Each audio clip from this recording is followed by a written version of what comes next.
আচ্ছা, অনেকেই দেখে আমার ভিডিওগুলো দেখে, হচ্ছে আমাদের মাঝে মধ্যে লাইকও করে, সে পুরানো আদি বাট ফলো দেন। ঐতিহ্যবাহী কেন ভাই?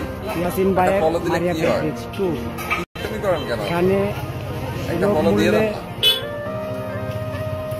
পাইকারি দামে গার্লসিয়ার আচ্ছা, অনেকেই দেখে আমার ভিডিওগুলো দেখে, ইসলামপুরের মাঝে মধ্যে দামে লাইকও করে, পাইকারি বাট ফলো দেন না। কাপড় কেনার জন্য কেন ভাই? আপনারা আদি একটা আসল ফলো দিলে কি ইয়াসিন হয়? ভাইয়ের এ হচ্ছে তুমি আমাদের করেন কেন? ইয়াসিন ভাই, সেই একটা ফলো দিয়ে দেন না। ঐতিহ্যবাহী ইয়াসিন ভাই, চনপাড়ার ঐতিহ্যবাহী ইসলামপুরের আচ্ছা, কাপড় অনেকেই দেখে আমার বিক্রেতা ভিডিওগুলো দেখে, ইয়াসিন ভাইয়ের কাপড় মাঝে মধ্যে লাইকও করে, বাট ফলো দেন না।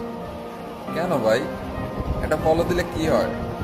কিপটামি করেন কেন? তো একটা ফলো দিয়ে দেন না। আচ্ছা, অনেকেই দেখে আমার ভিডিওগুলো দেখে, মাঝে মধ্যে লাইকও করে, বাট ফলো দেন না। আপনারা এক দোকানে কেন ভাই? সব কাপড় পাবেন একটা ফলো দিলে কি হয়? ইয়াসিন ভাইয়ের কিপটামি দোকানে। করেন কেন? তো একটা ফলো দিয়ে দেন না। আচ্ছা, অনেকেই দেখে আমার ভিডিওগুলো দেখে, মাঝে মধ্যে লাইকও করে,